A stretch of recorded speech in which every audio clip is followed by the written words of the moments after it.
আমরা কি করে বুঝবো যে আল্লাহ তাআলা আমাদের ভালোবাসেন? কিভাবে বুঝবো যে তিনি আমাদেরকে পছন্দ করেন, ভালোবাসেন? এটা বোঝার কিছু সিস্টেম আছে। এক নম্বর সিস্টেম হচ্ছে আপনি জাস্ট দেখুন যে আপনি নিজেকে কোন কাজে ব্যস্ত রেখেছেন।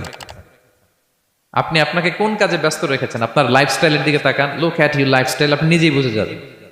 আপনি যদি দেখেন যে না, আপনার ভালো ভালো কাজে আপনার ব্যস্ততা, আপনার এঙ্গেজমেন্ট ভালো লোকদের সাথে, আপনার সার্কেলটা ভেরি গুড সার্কেল, ভালো কাজে আপনার মন টানে, আপনি ভালো কাজ করেন, যদি আপনার কার্যক্রম এরকম হয়, তাহলে বুঝে নেবেন আল্লাহ তাআলা আপনাদেরকে ভালোবাসেন।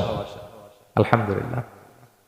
আর যদি দেখেন না, যত আকাম কুকাম আছে ওইটার সবার আগে আপনি, যেই কাজে আল্লাহর ক্রোধ আসে, আল্লাহ রাগ হয়ে যান, যেই কাজ ইসলামে করার নিষেধ, যেটাতে তার অসন্তুষ্টি, ওই কাজে আপনার এঙ্গেজমেন্ট, ইনভলভমেন্ট, আপনার সার্কেল গুলাও এরকম, তাহলে বুঝে নিবেন আল্লাহ ভালোবাসেন।